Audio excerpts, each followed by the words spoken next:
Salut, avant de commencer, j'aimerais remercier tout le monde qui s'est abonné à la chaîne. Cela me fait plaisir et m'encourage à partager ma joie en Christ avec vous et j'espère que ça va vous aider lors de votre marche avec Dieu. Rentrons dans le sujet. Qu'est-ce que c'est l'obéissance? L'obéissance, c'est une preuve d'amour à Dieu. Je vais te l'expliquer par un verset. Éphésiens chapitre 2, versets 4 à 5. Mais Dieu, qui est riche en miséricorde à cause du grand amour dont il nous a aimés, nous qui étions morts par nos offenses, nous a rendus à la vie avec Christ. C'est par grâce que vous êtes sauvés. Ce verset décrit un type d'amour qui se nomme agapé. C'est l'amour inébranlable de Dieu qui est prêt à sacrifier et à souffrir pour un être aimé. Un exemple parfait est la propitiation de Christ, qui signifie que son sang a coulé pour nous justifier de tous nos péchés. Dieu satisfait,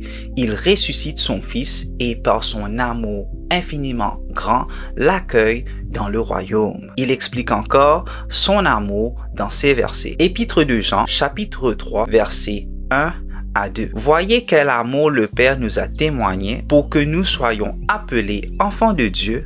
Et nous le sommes. Si le monde ne nous connaît pas, c'est qu'il ne l'a pas connu. Bien-aimés, nous sommes maintenant enfants de Dieu. Et ce que nous serons n'a pas encore été manifesté. Mais nous savons que lorsque cela sera manifesté, nous serons semblables à lui parce que nous le verrons tel qu'il est. Ces versets décrivent l'amour riche, abondant et sa bonne volonté qui vient complémenter ta foi. Tu fais maintenant partie de la famille de Dieu. Cette foi, accompagnée par l'Esprit Saint, nous change et nous donne ce désir d'honorer, d'édifier et de glorifier Dieu. Je peux appuyer cela par un autre verset. Luc, chapitre 10, verset 27. Il répondit, « Tu aimeras le Seigneur, ton Dieu, de tout ton cœur, de toute ton âme, de toute ta force et de toute ta pensée, et ton prochain comme toi-même. » Qu'est-ce que cela veut dire? C'est que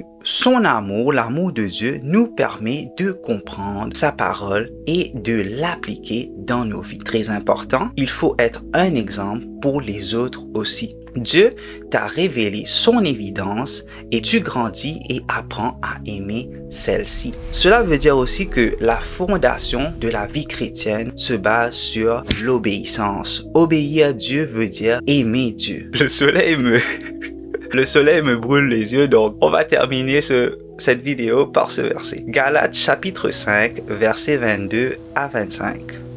Mais le fruit de l'esprit, c'est l'amour, la joie, la paix, la patience, la bonté, la bénignité, la fidélité, la douceur et la tempérance. La loi n'est pas contre ces choses. Ceux qui sont à Jésus-Christ ont crucifié la chair avec ses passions et ses désirs. Si nous vivons par l'esprit, marchons aussi selon l'esprit. Salut et merci d'avoir écouté.